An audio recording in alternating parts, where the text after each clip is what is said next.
Bon, la troisième vidéo pour la présentation de la collection Ralph Lauren Polo Sport est sortie. Et dedans, il y a votre équipe préférée.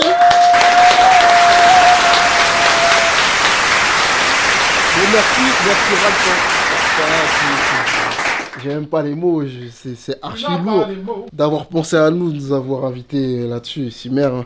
Merci les gars. Comme on n'a toujours pas expliqué comment on s'est tous rencontrés, on n'a pas fait de minute d'Elsie, Camino pour raconter l'histoire de l'équipe. On s'est dit que ça pouvait être cool de faire un truc, c'est qu'on raconte chacun une histoire sur un des membres de l'équipe qui nous fait kiffer, ou je sais pas. Qui est-ce qui veut commencer? Bon vas-y. Bon après j'ai pas toutes les données de l'histoire, mais en gros mon 25e anniversaire, ils m'ont fait une surprise. Ils ont acheté la voiture que je kiffais de ouf. Donc c'était un Chrysler Voyager, je crois, c'est ça? C'est ça? Et en gros, d'après ce qu'on m'a raconté, ils ont failli mourir 2-3 fois en allant le chercher. Ils ont poussé la voiture dans la côte. Il y en a un qui a sauté, qui est monté dans la voiture. Enfin, ils ont risqué leur vie pour essayer de ramener la voiture. C'était lourd, ils ont organisé tout l'anniversaire. Puis ouais, il avait un magnifique Sarwell Mickey. Oh là là! Ah! Il avait un J'avais là en gros, regarde, tu vois mon pantalon Il là, avait un tu Sarwell fais le même. Mickey. Et là, en fait, t'avais une poche kangourou. Et quand tu mettais ta main, il y avait la main de Mickey. Et elle était comme ça, la main. Du coup, je t'avais comme toute la soirée. Et du coup, les gars ils pourront confirmer, mais j'imagine que l'aventure elle était très cool. Et le résultat il est cool, moi j'ai bien kiffé. C'était un putain d'anniversaire. Et je crois que c'est le dernier que j'ai vraiment fêté en plus.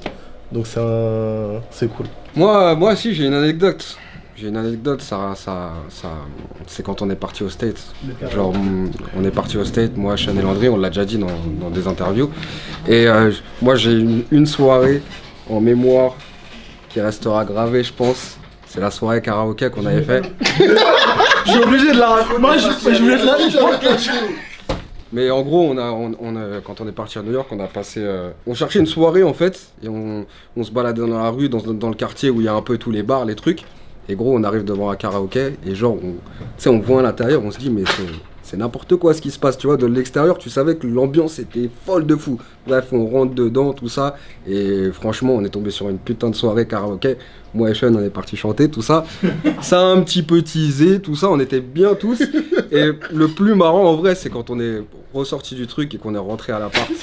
J'ai une anecdote qui est d'art, c'est que il y a à côté de là où on était logé, il y avait une pizzeria et genre on y allait tout le temps en rentrant, tu vois. Elle était ouverte toute la nuit, on allait tout le temps en rentrant et jusqu'à la fin, les mecs c'était nos gars, tu vois. Et ce soir-là, moi et Sean, on était un peu éméchés vite fait, tu vois. On se reposait sur Elsie un peu, tu vois. Et gros, on est arrivé dans la pizzeria comme si c'était la nôtre. Genre on a dépassé tout le monde, on a checké les gars, ouais les gars bien quoi, vas-y mets-moi une pizza, ça. Et gros on s'est barré, on a laissé Elsie, on lui a dit vas-y, récupère les pizzas, gros, nous on rentre. La vraie histoire c'est qu'on serait jamais rentré à la maison si Elsie n'avait pas été là. Ce qui nous a ramené de la soirée jusqu'à l'appart, c'était trop. Je pense que c'était la meilleure soirée qu'on ait fait. Moi j'ai une histoire. En fait quand j'étais petit, et dans la ville, il y avait Mike, d'autres gars que vous connaissez pas, Célestin, Roger, plein d'autres mecs, Wilfried, Bissap, là, le chauve qui traînait avec tout. Et en gros, quand on était petits, il y avait pas beaucoup de gens qui s'habillaient carré, tu vois. Du coup,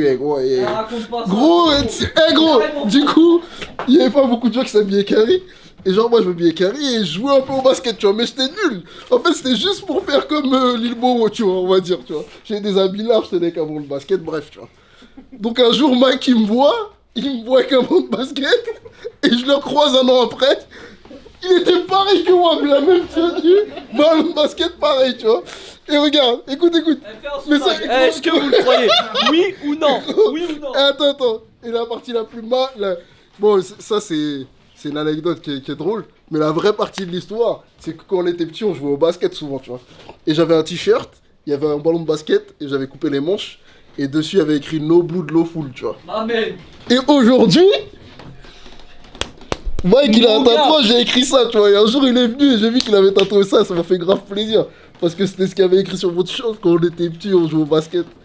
Et la vérité, c'est que le t-shirt, je suis tellement gros qu'il m'arrive ici, je peux même plus le mettre. Du coup, je kiffais la phrase, je l'ai tatoué parce que je pouvais plus maigrir pour pouvoir porter ce t-shirt. Ah, moi, j'ai une histoire, j'ai une anecdote où il y avait tout le monde ici. On est parti, on avait fait le sneakers tour en Suisse. Et genre on avait pris une petite maison en France, tout ça, et on dépassait à chaque fois la truc. Et la dernière nuit, on s'est dit on dort pas. on dort hop. Et du coup, on était tous en haut. Bien sûr, le premier à abandonner, c'est Cosmo. Il a vu à 1h du matin, il en avait marre, on parlait fort, on disait que des conneries. Et lui, là, c'est que surtout les lits d'en haut ils étaient pétés. Et arrête moi je ça, savais, c'est parce que lit double en bas. t'assumais pas. Arrête, Cosmo. J'avais envie de dormir, les gars, laissez-moi tranquille. T'assumais pas. Et au final, il a pris son coussin, il est parti en gueulant. Vous connaissez Cosmo, il est parti. Donc on s'est retrouvés, il y avait moi, Sean, Piway et Elsie. Et genre là, on disait que on se racontait des histoires de merde, bref. Et genre il y avait Elsie, il essayait de dormir. Et genre en gros nous quand on a décidé personne dort, bah personne dort tu vois. Et Elsie, il se retourne et était...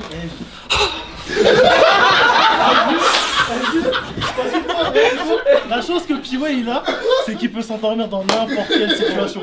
Et moi je savais que la journée du lendemain elle allait être dure. Et j'en pouvais plus. J'étais là, je mettais la musique. Et tu sais, j'essayais de leur faire comprendre que vas-y les gars, faut dormir un peu quand même, tu vois. Le meilleur c'est pas ça, c'est le lendemain matin quand il est descendu. J'allais dire. Moi je me suis réveillé tranquille, je l'ai vu descendre, il avait une tête, ça se voyait, la soirée. Et tu sais, j'ai dû lui demander ouais alors c'est comment ouais, tu sais, la marmonnier il est parti se doucher direct, c'était vénère gros. Mais non mais c'est quoi le pire? C'est que genre ils ont dit ouais on dort pas de la nuit machin. On devait se lever à 8h. À 7h45 je me lève, je ferme la porte, j'entends. Ils dormaient, ils se sont tous endormis frère. Et je me suis dit ouais les bâtards. On s'est endormi, il était 7h et on devait se lever à 8h au final. Elsie s'est préparé comme des gosses, il nous arrivait à 8h30. On s'est levé, après on a pris la route et on a continué le sneakers tour. Mais c'était une vraie histoire, c'était grave gaulerie. Je suis très nul pour les années là, mais il y a un moment, on est partis tous ensemble en vacances dans le centre de la France. On avait loué une grande maison. Je sais plus c'était quoi la ville, tu vois. Hein Morog d'ailleurs. Les jours ils passent, on fait plein de blagues, et un jour il fait grave chaud, tu vois. Il fait grave chaud, qu'est-ce qu'on fait? On commence à faire de bataille d'eau. Ça remplit des seaux, des bouteilles et tout, c'est marrant. On est tous habillés. Mais il y a un mec, il a même pas encore reçu une goutte d'eau. Qu'est-ce qu'il y a maintenant? C'est possible. Il attendait le premier truc. Qui c'est qui va mourir? Il était en boxeur comme ça. Elle est où la bataille d'eau?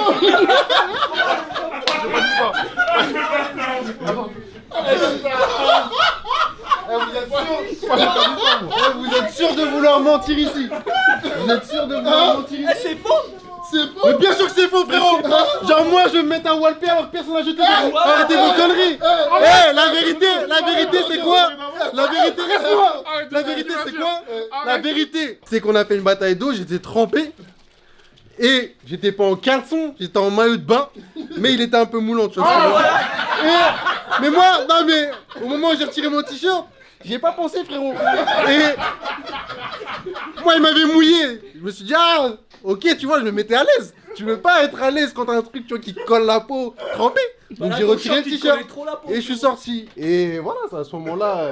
Mais bon, on m'a pas dit que mon truc était serré sur le moment. C'est bien de me tailler maintenant mais... On va raconter l'histoire de la framboise si tu penses. Bon, ça vous donne un petit aperçu de toutes les aventures qu'on a pu vivre ensemble. Un jour on fera une vidéo, j'espère rapidement, pour raconter genre comment on s'est rencontrés et comment on a fabriqué Camino. En attendant, passez une bonne journée mes BG. Prenez soin de vos potes, prenez soin de votre famille. Et... Babanks. Et babanks hein.